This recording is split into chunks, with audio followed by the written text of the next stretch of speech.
Oh, gawin niyo ang gusto niyong gawin. Huwag dito. Nakikiusap ako. Utang na loob. Huwag dito. That's why I'm objecting to the motion. Huwag po tayong balat sibuyas. Hinabol po ng hinabol, kamuntik na pong nahulog sa hagdanan ng Senator Bato. Nung ako'y nagsasalita na parang si John De Baptist, ako na lang ang isang nagsasalita. Yan. Kaya po tayo sumadsad ngayon dahil yung pananagutan na yun, pinipilit po nating pigilin. Ang dami po nating pinagtatakpan.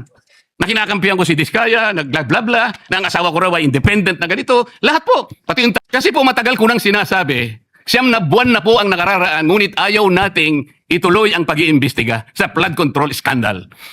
Bakit po hindi nasasagot hanggang ngayon yung tanong ni Senador Risa? Bakit po tayo nagkaganito ngayon, Madam President? Kasi po, napigilan lang akong magtanong. Ngayon ko na po tatanong. Alam po ba ninyo kung bakit tayo nagkaganito, Madam President? Kasi po matagal ko nang sinasabi, 9 na buwan na po ang nakararaan, ngunit ayaw nating ituloy ang pag-iimbestiga sa flood control scandal. Isang pinakamalaking nakawan sa ating bansa. Parang ninakawan ng isang pamilya sa tanghaling tapat. At ang mga magnanakaw ay hindi nakamaskara. Nakakurbata lahat. Nakabarong Tagalog. Paano hindi masisira ang kumpiyansa ng mamamayan kapag tinalikuran natin ang ganong pananagutan? Ano pong sinabi pa sa akin? Imbes na sagutin nila yung privilege speech ko noon, nasa pamimilit ko na, eto pong tungkulin natin eh. Naging PNP chief kayo. Ako po'y humanga sa inyo noon. Hindi ko rin kukwento yung lahat ng ito. Bakit gayon? Bakit hindi natin gawin lahat yun? Alang-alang sa interes ng bayan. Kaya po tayo sumadsad ngayon dahil yung pananagutan na yun, pinipilit po nating pigilin. Ang dami po nating pinagtatakpan.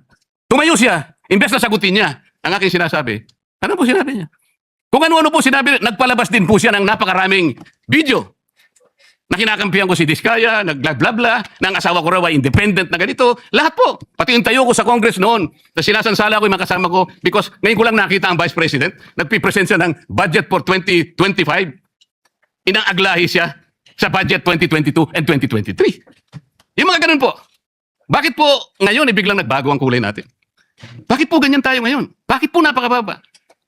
Siguro po, kung may pagkakataon, hindi ko papayagan yon, Madam President. Bakit po? Respeto na lang sa premises ng institusyon na ito. Oh, gawin niyo ang gusto niyong gawin. Huwag dito. Nakikiusap ako. Utang na loob. Huwag dito. I will do that. Pero ano po nangyari? And the rest is history. Hinabol po ng hinabol, kamuntik na pong nahulog sa hagdanan ng Senator Bato. Ganun po ba ang pagtrato sa isang senador? Sinasagot ko po yung tanong, bakit po tayo nagkaganito? Isipin po ninyo, bakit hindi kayo magsimula doon?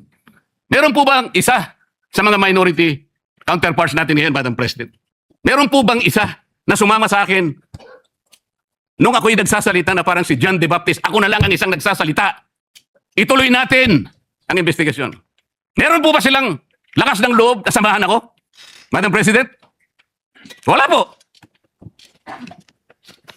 That's why I'm objecting to the motion. Wag po tayong balat sibuyas. Wag po tayong balat sibuyas. Salamat po.